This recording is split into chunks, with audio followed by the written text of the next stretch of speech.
অলসতাকে যেন আজকে আমরা কি বলে দিছিলাম, ভুলে গেছি।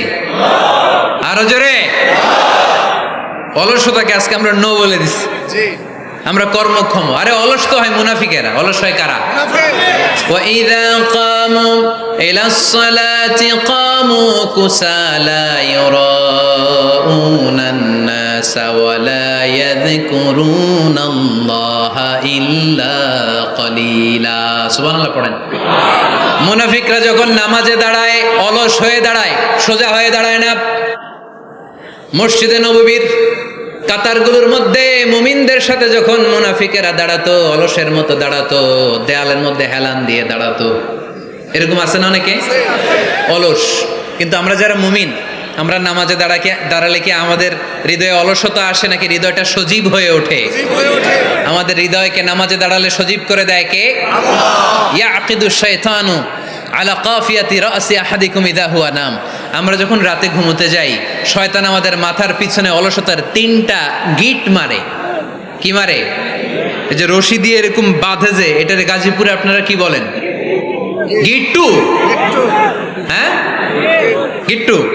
আচ্ছা, তো শয়তান আমরা যখন ঘুমোতে যাই আমাদের মাথার পেছনে অলসতার 3টা গিট্টু মারে। আমরা যখন ঘুম থেকে উঠে ঘুম থেকে ওঠার দোয়া পড়ে আলহামদুলিল্লাহিল্লাযী আহইয়ানা বা'দা মা আমাতানা ওয়া ইলাইহিন নুশুর, আমরা ঘুমালেই 3টা গিট্টু মেরে শয়তান একটা মন্ত্র পড়ে দেয়, আলাইসা লাইলুন তাওয়িলুন ফারকুদ। আরে ঘুমা, অনেক লম্বা রাত। আরে ঘুমা, অনেক লম্বা রাত। আরে আরামসে ঘুম মার, অনেক লম্বা রাত। এই মন্ত্র পড়ে 3টা গিট মারে। আমরা যখন ঘুম থেকে উঠে ঘুমের দোয়া পড়ে ফেলি, একটা গিট্টু খুলে দেয় কে? আল্লাহ।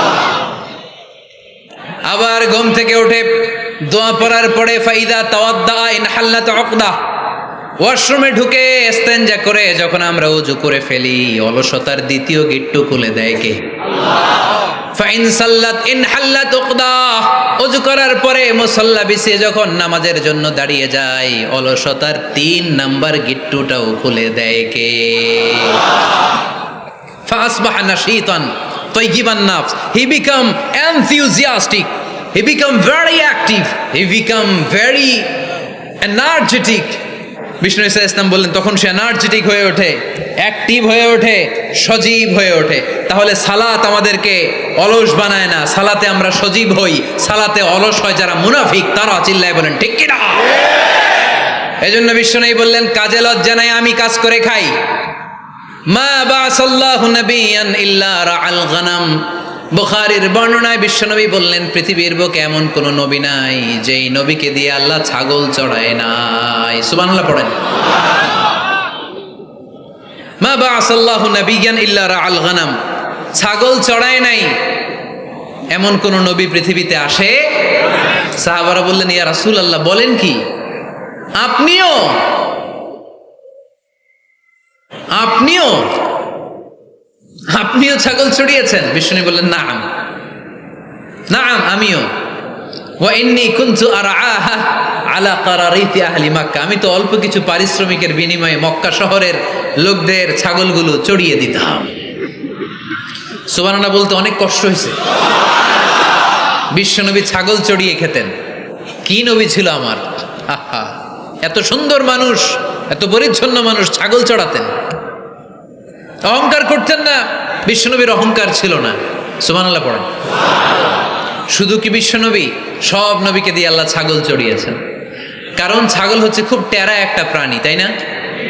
ছাগল এত টেরা, ছাগলের গলার রশি ধরে যদি আপনি ডানে টান দেন, এটা কোন দিকে যাবে?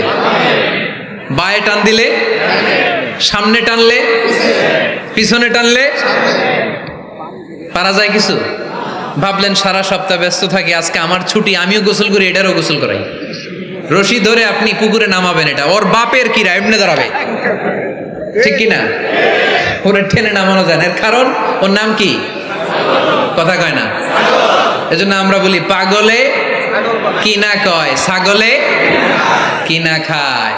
ও বুঝে না তো, ওর ভালো চাইলে ও বুঝতে চায় না। আল্লাহ বুঝাতে চাইলেন নবীরা ছাগল চড়াও, সবচেয়ে টেরা প্রাণী। ছাগল চড়ায় তোমাদেরকে ট্রেনিং পিরিয়ড শেষ করছি, কারণ এরপরেও ছাগলের চেয়ে আরেকটা টেরা প্রাণী আছে, মানব জাতি, এদেরকে চড়াইতে হবে।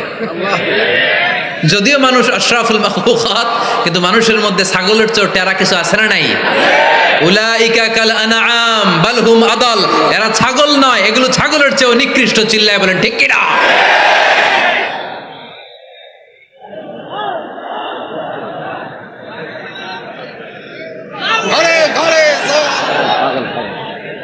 এই এরকম আওয়াজে স্লোগান দিলে চলবে? আওয়াজ করে একজন স্লোগান দাও তো, কোরআনের স্লোগান দাও একজন আওয়াজ করে।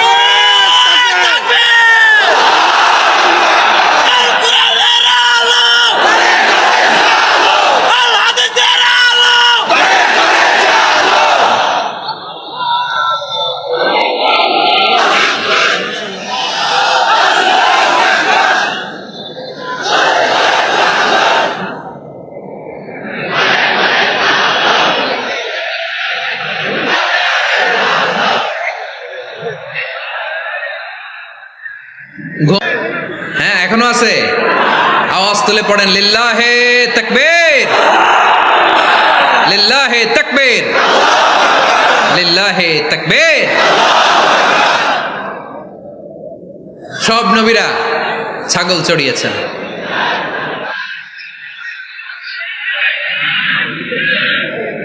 মাশাআল্লাহ মাশাআল্লাহ, আল্লাহ কবুল করুক।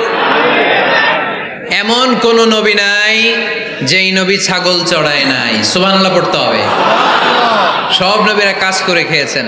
সাইয়েদনা আদম আলাইহিস সালাম, ইব্রাহিম আলাইহিস সালাম চাষাবাদও করেছেন। সাইয়েদনা মুসা আলাইহিস সালাম চাষ করেছেন। দাউদ আলাইহিস সালাম নিজ হাতে বর্ম বানিয়েছেন, ছুরি বানিয়েছেন। আওয়াজ করে পড়েন সুবহানাল্লাহ। তাহলে কাজে কোনো লজ্জা আছে? লজ্জা কিসে? আর আজকের মাহফিল থেকে অলসতাকে আমরা কি বলে দিয়েছি? কাজের সময়, নামাজের সময় কাজে কোনো লজ্জা নেই। বিশ্বনবী সাল্লাল্লাহু আলাইহি ওয়াসাল্লাম কাজ করে খেতে বলেছেন। প্রিয় ভাইয়েরা, বেশিরভাগই এখানে ফ্যাক্টরি ওয়ার্কার। আপনারা হাত তুলে আমাকে জানান দিয়েছেন শুরুতে। কর্মজীবী মানুষদেরকে বিশ্বনবী এত ভালোবাসতেন, মেহনতি মানুষদেরকে এত পছন্দ করতেন। বিদায় হজের ভাষণেও বাদ যায়নি মেহনতি মানুষদের কথা। তিনি বলেছেন, খবরদার খারাপ আচরণ করবে না, নিজেরা যা খাবে তাদেরও তা খাওয়াবে, নিজেরা যা পড়বে তাদেরকেও তা পড়াবে। আতুল আজিরা আজরাহু ক্বাবলা আইয়াজিফা আরাকু, সুনানি ইবনে মাজার হাদিস। শ্রমিকের ঘাম শুকিয়ে যাওয়ার আগে তার পারিশ্রমিক দিয়ে দাও। আবার বিশ্বনবী বললেন, খবরদার সালাসাতুন আনা খাসমুহুম, কিয়ামতের দিন 3 শ্রেণীর ব্যক্তির বিরুদ্ধে আমি আল্লাহ নিজে মামলা দায়ের করব। এক শ্রেণীর ব্যক্তি হচ্ছে রাজুলুন ইস্তাওফা আজিরান, ইস্তাআজারা আজিরান ফাস্তাওফা মিনহু ওয়া লাম ইয়াতি আজরা। যে ব্যক্তি শ্রমিক ভাড়া করে কাজ করালো কিন্তু তার টাকা দেয় নাই, তার পারিশ্রমিক দেয় নাই, আল্লাহ বলেন কিয়ামতের দিন তোর বিরুদ্ধে আমি দাঁড়াবো। I will be against you in the day of judgement. কেউ তোরে কিয়ামতের দিন সাহায্য করে